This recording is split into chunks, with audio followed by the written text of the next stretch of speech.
Assalamualaikum warahmatullahi wabarakatuh.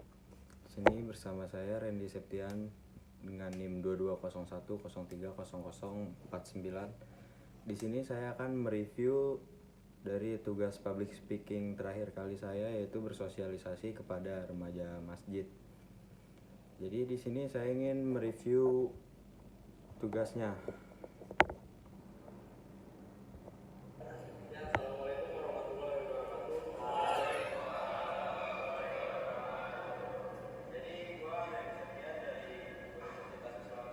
Jadi dari awal video ini saya memulai dengan memperkenalkan diri.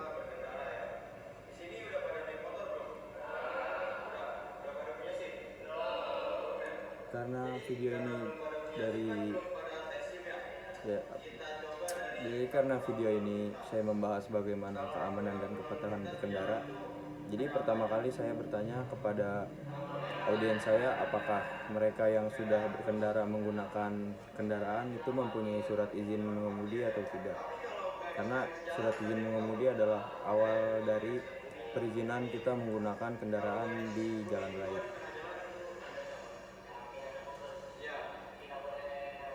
Lalu setelah itu saya bertanya dan memberi sedikit pemahaman mengenai rambu-rambu lalu lintas, di mana banyak orang yang lalai terhadap rambu-rambu lalu lintas di jalanan. Banyak juga orang yang tidak mengerti atau kurang paham apa itu rambu-rambu dan banyak jadinya yang melanggar. Jadi di sini saya sedikit memberikan pemahaman apa yang saya ketahui kepada para audiens agar kedepannya mereka bisa berkendara lebih baik lagi.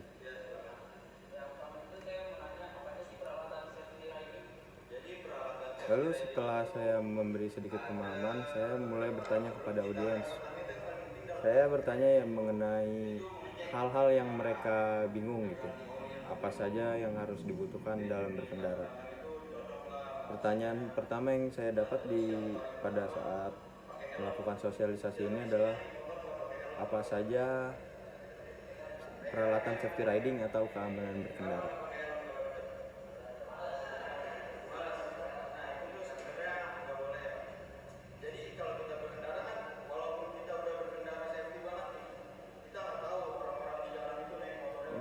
Selama saya melakukan sosialisasi juga saya melakukan banyak improvisasi daripada materi yang saya ketahui. Lalu saya juga menjaga arah pandangan saya kepada audiens, lalu sedikit mengajak berkomunikasi agar dimana para audiens itu fokus mendengarkan saya. Bagaimana caranya saya itu mendapatkan perhatian mata mereka dari mata ke mata agar pemahaman yang saya berikan lebih banyak dipahaminya.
Terus pada saat memberikan pemahaman mengenai bagaimana cara berkendara yang baik dan benar, saya juga memperagakan, bukan hanya sekedar memberikan pemahaman, karena bagaimanapun praktek di lapangan dengan teori-teori yang ada itu kadang cukup berbeda hasilnya.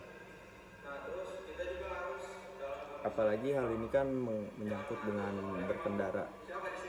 Berkendara itu selain memikirkan keselamatan dan keamanan, banyak juga kepatuhan-kepatuhan yang harus kita taati agar terjadinya keselamatan antar segala pengendara di jalanan.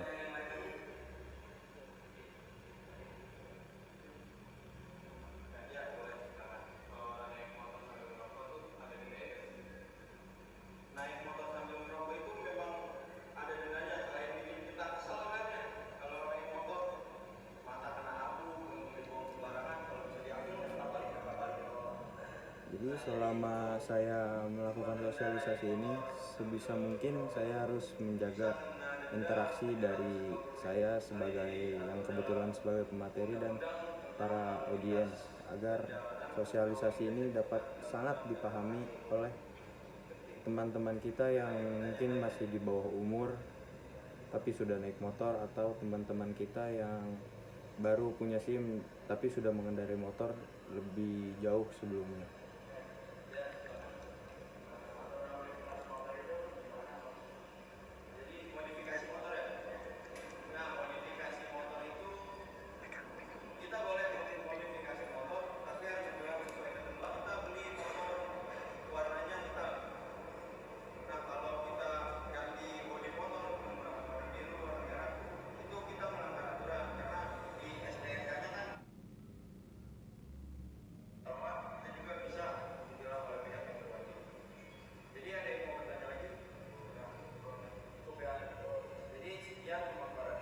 Jadi pada pertanyaan terakhir itu saya ditanyakan bagaimana modifikasi kendaraan yang sesuai dengan standar yang ada di negara kita, negara Indonesia.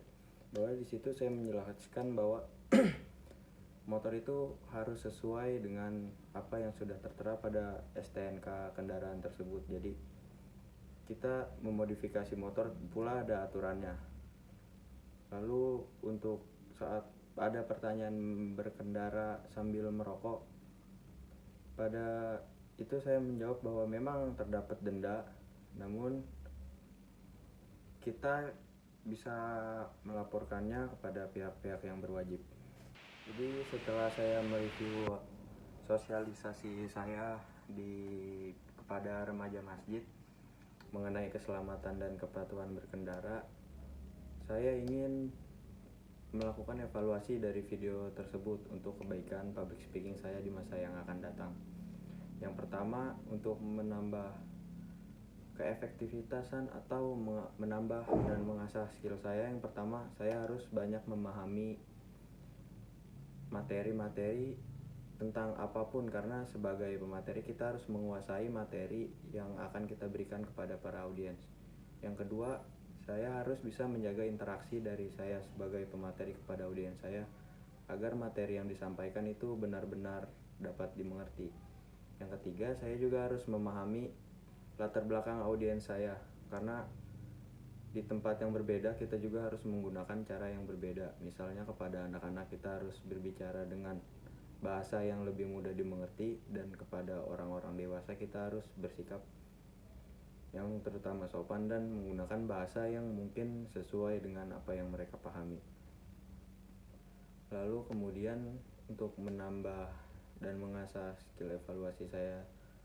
skill public speaking saya di masa yang akan datang, saya akan mengevaluasi dari segi bagaimana saya menyampaikan pesan tetapi dengan gestur-gestur yang lebih tepat agar banyak audiens yang bisa mengerti tanpa harus banyak mendengarkan apa yang saya katakan. Sebagai pembantu bagaimana kata-kata saya. Sekian dari saya, kurang lebihnya mohon maaf. Wassalamualaikum warahmatullahi wabarakatuh.